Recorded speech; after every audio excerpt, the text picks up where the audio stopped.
So, what we're trying to do is we're trying to think of ways of connecting your media research to social and political issues and problems. We need to be able to say that the media you are studying has something to do with the economic and political power relations that govern or influence a particular place and time. And we're doing that with regard to Chen's work on Chinese glossy magazines directed at women. And what we're trying to do is we're trying to establish that this is part of a tradition of research that's looked at how women's media relates to the political and economic and social position of women in society.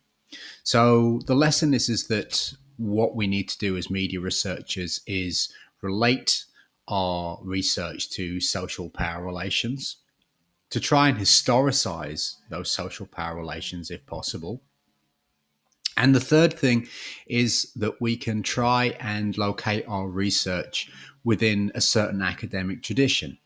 And that is, although Chen's work is very unique in many respects, it's about a very unique situation and a unique topic, and it's about China in particular.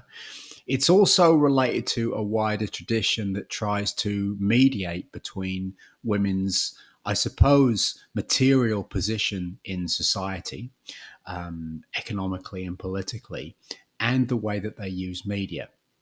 And the way that we develop this as researchers is we try and find some kind of academic ancestor. That is one powerful way to do research is to find a piece of existing research and relate what you're doing to the sorts of questions that are answered. And in regard to that, we might look at something like Janice Radway's Reading the Romance, which is a study of the women who read romance novels published by the famous publisher Mills and Boon. And Mills and Boon is a well-known Western publisher which for several decades now has published literally thousands and thousands of romance novels, novels about romances, about love relationships. And Janice Radway did research on those novels, and particularly on the women who read them. And she was trying to establish a number of things about women's culture, women's media culture. So, why did she pick this particular limit case study? Why did she pick romance novels? Well, she picked romance novels to study because romance novels at the time, I suppose, epitomized everything that critics thought was wrong with mass culture. To people who didn't read them and people who didn't really know about them, romance novels represented repetitive, formulaic, uninteresting stories that allowed readers to escape their humdrum lives with impossible fantasies about fantastical situations that would never ever happen to them. And there was nothing really to ask about these novels as pieces of art or pieces of literature because they were all the same. And Janice Radway had a problem with that argument. And she wanted to make a couple of points. She kind of thought that if you dismiss romance novels, then you also dismiss the women who read them. And it was important for her to recognize that the sort of culture that women enjoyed, the sort of media they consumed, was not trivial.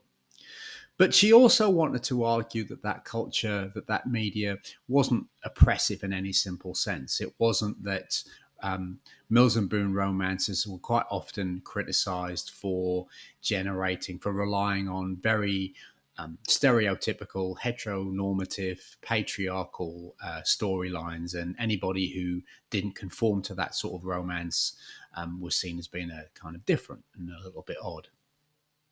Janice Radway wanted to make a different argument. She didn't want to say that romance novels were really, really great, but she did want to explore the significance of the fact that many women who read romance novels find some value in them.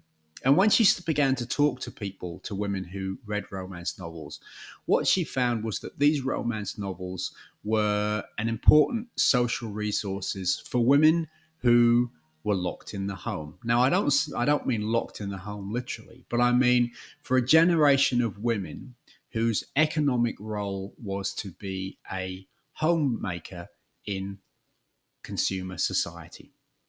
So she, like a lot of early feminist writers, were writing about women audiences whose job, literally, in post-war Western democracies, was to stay at home, have babies, build the home, look after the house, look after a husband, and consume.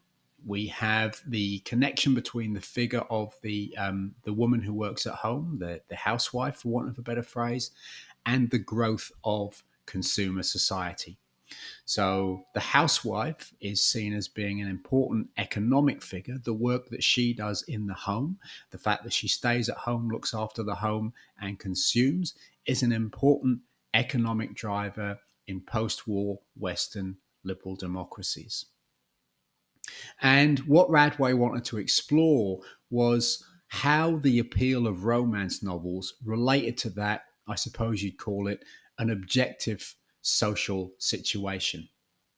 And what she found was that women who read romance novels for a number of reasons, but one of those reasons was that it gave them access to some sense of community. She found that quite often women who read romance novels did it because that gave them an opportunity to get together with other women and talk about these romance novels. And she found something else that was pretty interesting too. She found that when women were discussing the fantastical romances that they were reading in Mills and Boon's novels, they were also talking about their own lives. Quite often, they were drawing comparisons between the way that women in romance novels were treated, particularly with regard to their emotional well being, and the way that they felt quite ignored in everyday society. And this created what Radway called an ideological seam. That is, that these discussions about romances actually kind of tripped over into discussions about how women were positioned in society, particularly by the institution of marriage. And this also became a place where women began to talk about how they would like their world to be different.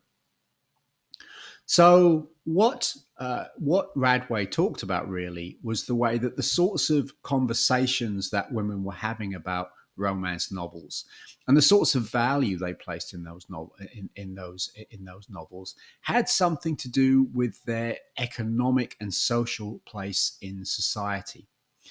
And she opened the idea that women's culture is not trivial. We can't dismiss the pop culture they enjoy as being unimportant because, in many ways, this popular culture and engaging with this popular culture is one of the places where women begin to become conscious of and talk about the parameters that are built around their lives and the way that they'd like those boundaries to be different.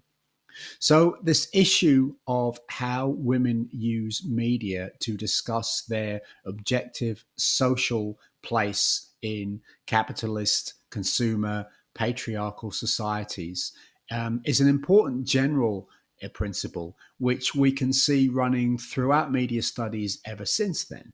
And a recent example would be Karen Waltrup's Why Muslim Women and Smartphones, which is a similar book, a more recent book, which talks about how I suppose, some of the boundaries that Muslim women find themselves living within in many societies has an influence on the way that they engage with the smartphone as a technology.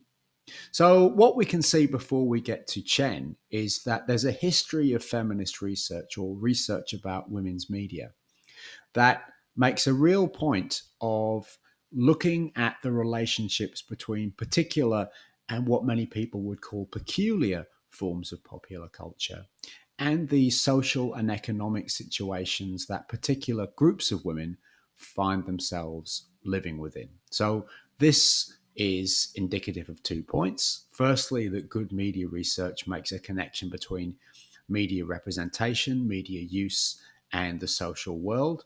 And secondly, that there is great value in looking at particular kinds of women who do what society would think of as being quite unusual things with media, or look at forms of media that society thinks peculiar or thinks to be suspicious or not being of much value, and to think about how those forms of media give us important insights about the changing social status of women. And it's with those ideas in mind that we now turn to Chen's work on glossy magazines in China.